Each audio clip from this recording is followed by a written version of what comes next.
let's look at the wide receivers with the best strength of schedule for the rest of season. Who could help you win now? No surprise, Dak was at the top for QBs, so CeeDee Lamb right at the top for your wide receivers. Carolina, actually a bottom 4 matchup this week. Not the best of spots. I'm sure he's still going to get it done. Listen to this afterwards, though. Washington, 3rd most. Seattle, 10th most. Philly, the most. And then we talked about those shootouts. Buffalo, Miami, and Detroit in those fantasy playoffs. All middle-of-the-road defenses against wide receivers. All shootout narratives. CeeDee Lamb is averaging 150 yards over that 19, 18 target. It's crazy. He's playing like a workhorse running back role, but just an extension of the run game, essentially, with how often he's getting peppered. They finally decided to craft this offense around him. He's been far and away the number 1 wide receiver in fantasy the last 4 weeks. I would actually straight up trade Tyreek Hill to go get CeeDee Lamb. That's how much I love CeeDee Lamb's schedule and I actually hate Tyreek's, which we're going to dive into shortly. So definitely consider buying into Tyreek Hill. Number 2 on the list is the Giants. That's not going to help you out at all.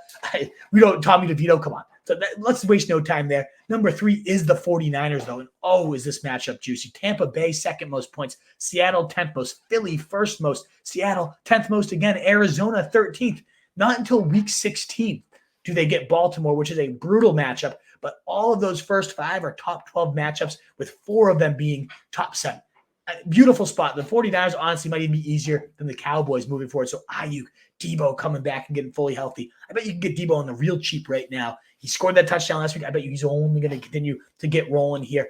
Definitely, guys. And in your week 17 championship, Washington, 3rd most points allowed. And honestly, most schedule adjusted points allowed to the wide receiver position as well. So 49ers are in a great spot. There's no surprise here. Like, oftentimes quarterbacks and wide receivers are going to be linked. Purdy, Dak, Cowboys, CeeDee Lamb, Brandon Cooks even on the waiver wire are real cheap right now. And then, of course, your 49ers and Ayuk, Debo Samuel, must-buys right now.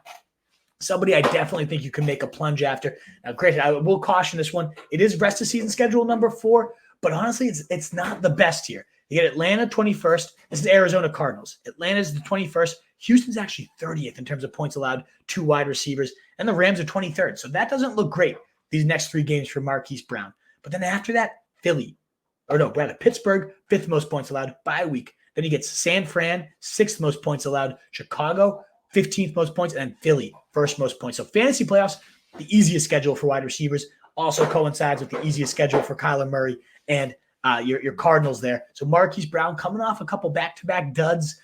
We know wide receiver 7 and wide receiver in fantasy points per game, wide receiver 5 in targets per game in games last year with Kyler Murray, with no DeAndre Hopkins. It's only a matter of time before that rapport continues to build. I would certainly caution, if you are in win now mode, he might not be the best guy to push you over the edge. But after week 13, it is the best schedule, and I think you can get him cheap. Maybe you can pair Chuba Hubbard and I'm trying to think of like a comparable wide receiver 3 that you could then go and get Marquise Brown, who I do think could genuinely be a wide receiver 1 when he gets that juicy part of his schedule. Wanted to also shout out Zay Flower and the Ravens, who have the 5th best schedule here for wide receivers. Cincinnati this week, middle of the road, but then you get the Chargers 4th most. Bye week, Rams, not a great matchup, but then Jacksonville, 12th most points. San Fran, 6th most points. Miami, 11th most points. Juicy spots for Zay Flowers, who's continuing to ascend, continue to develop into that top wide receiver target alongside Mark Andrews, who he has a juicy schedule there as well. And then we get to the Seahawks, the 5th. They have the 6th best overall schedule, but late season. I talked about the Cardinals having a great late season schedule. It actually is even better for the Seahawks. The Rams this week, not the best. San Fran, though, 6th most points. Dallas, not great, 29th in terms of points allowed. But then San Fran, 6th. Philly, 1st. Tennessee, 8th. Pittsburgh, 5th. All of those in terms of schedule adjusted points as well for your Seahawks receivers, top 5. So DK Metcalf, he's averaging 25% target share right now. He should, in terms of regression, have scored at least 5 more touchdowns than he has based on where his targets are coming from. Now, does that just mean Geno or him just don't have the rapport? They stink together? Maybe. But I could, based on this schedule, really buy that notion that DK could go nuclear. Tyler Lockett, who no one ever seems to want to hold on to, could probably be had for cheap. JSN remains an elite stash right now. If one of those 2 goes down and he gets that schedule, it could not be better for them. Rounding out the top 10 is the Packers, Eagles, Colts, and Broncos with the 10 easiest schedules for the rest of season. Eagles, of course, the team to highlight there between A.J. Brown, Devonta Smith, just continuing to cook like they have been. And the Colts with Michael Pittman, only one red matchup that comes in Week 17 against the Raiders. So got to note that. But after their bye, Tampa Bay and Tennessee. So we're highlighting win now. You need something. I think Michael Pittman, if you can sneak out with his bye and then hit those two juicy matchups, Pittsburgh in Week 15, the fifth best. Cincy and Atlanta in the middle of there, just 20th or so, middling of the road there. Those are all solid guys. And I did want to shout out Cortland Sutton and the Broncos. Sutton actually has the second most touchdowns in the league behind only Tyreek Hill right now. He gets from Week 14, 15, 16, and 17, Chargers 4th, Detroit 19th, New England 7th, and then the Chargers 4th most points again. So Sutton, nobody ever wants him. You could probably get him as like a toss in. Oh, maybe I can give you Herbert for Dak and Sutton. Then you get Dak's juicy schedule, and you get the playoff schedule for Cortland Sutton. I would not be mad about that. Now, in terms of the worst schedules for the rest of the seasons, that would be the Dolphins. Similar to Tua, really tough matchups here for the wide receivers. The Raiders, 26th. The Jets, 32nd. You get Washington and then Tennessee, two green matchups in 13 and 14. So they might squeak you into the playoffs there, but then you get the Jets again, 32nd. Dallas, 29th. Baltimore, 27th. It is hideous here for your Dolphins, especially the wide receivers. Do I think Tyreek is talented enough to overcome this? Absolutely. So I'm not going to go sell Tyreek for nothing. But again, you could sell Tyreek for the best running back schedule in Austin Eckler right now. Maybe you move Tyreek for CeeDee Lamb and another little piece, or not recognizing that CeeDee Lamb is just the most dominant wide receiver right now with the best playoff schedule. Maybe you do that. That could be a potential move that you make. Certainly Jalen Waddle, though. Definitely worried. He's not really been hitting much all season, and this schedule has me worried. So if you get the name value, someone like Saquon at running back, you get that name value, you can try to get something quality here for Jalen Waddle, toss him as a piece to get an upgrade up to CeeDee Lamb. Maybe you pair him and another running back, whatever. You know how to target people in your leagues. Just kind of giving suggestions. Waddle definitely would be on my sell list right now, though. Falcons, the fourth hardest schedule, or the second hardest schedule among wide receivers. But after their bye week, New Orleans 22nd, the Jets 32nd, Tampa Bay 2nd, good matchup. But then Carolina 28th, Indy 16th, and Chicago week 16, 17, middle of the road. But do you really want to bet on Drake London right now? Nah. The Bucs do have the third hardest schedule among wide receivers after this week, where they should blow up San Fran, 6th most points allowed to receivers.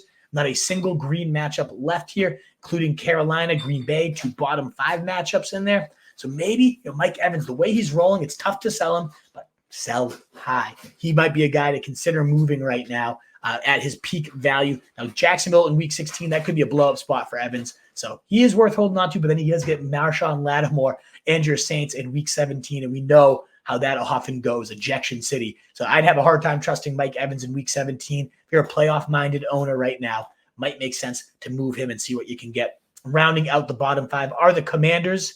So these receivers haven't been doing much anyways. It's been much more spread out to the running backs, tight ends, to the highest running back and tight end target shares in the leagues. One of the lower ones for receivers are just really killing Jahan Dotson, killing Terry McLaurin. So if you can get, no one's going to want Dotson, but maybe McLaurin, you could get a little bit of value here as part of a package deal, something of that nature. They don't have a single top 10 matchup until week 17 when they face San Fran.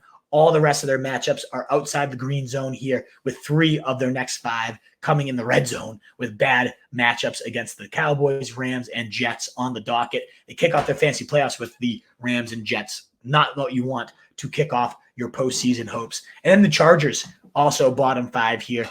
Green Bay, Buffalo, Baltimore, these next 2 weeks, 24th and 27th in points allowed to wide receivers. They get New England, 7th most points allowed, and then Denver, 17th, the Raiders, 26th, Buffalo, 18th, Denver, 17th. So Keenan Allen, again, sell high as you can. Don't need to sell him, though. It's not like, especially like Tyreek Hill, Keenan Allen, these are elite talents that rise to the level of their competition that aren't going to just get erased by the matchup. But we've seen Keenan in tougher matchups throughout this year underwhelmed. So just something to note there, especially coming off his 40-point day this last weekend. Maybe you could get an elite value. Maybe you could even swing Keenan Allen for Austin Eckler. Something of that nature could be juicy. Now, looking ahead to your fantasy playoffs for And just in terms of like other matchups, the Jets don't have a great schedule. The Lions, middle of the road, ninth, but nothing again overly worrisome. It's really those top 5 that are brutal. But looking ahead to your fantasy playoffs, the easiest matchup we talked about it: DK Metcalf, Tyler Lockett. Your Seahawks have by far the best playoff schedule, followed by the Giants, who no one cares about in fantasy. Then the Cardinals, Marquise Brown, Michael Wilson, Rondale Moore, all great waiver wire pickups. Marquise Brown, a guy maybe you could buy low in this moment. The Eagles actually have the 4th best playoff schedule for wide receivers right now. They get in their playoffs Seattle, the Giants, and Arizona. None of those secondaries should scare you. It could definitely be an A.J. Brown goes for 125 plus 3 straight games again.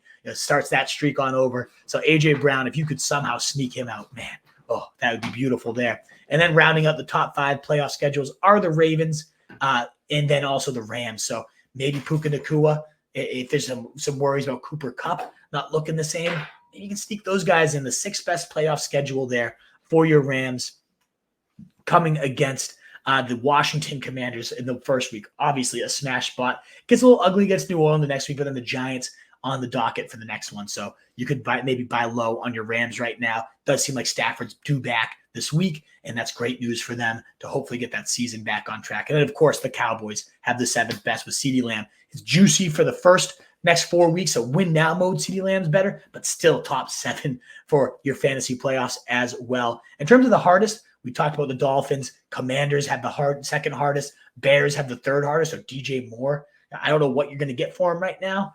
I tried to do what I could. DeMario Douglas and the Patriots get your 4th hardest. Browns get the 5th hardest, and the Bucks get the 6th hardest matchup in your fantasy playoffs. So another reason why it could be tough sledding for Mike Evans, especially again when you got Marshawn Lattimore in your championship week. What is up, you fantasy wolf? Thanks so much for tuning in. If you haven't already, share your thoughts in the comments. Check out some more videos and join the newest Wolfpack by subscribing below.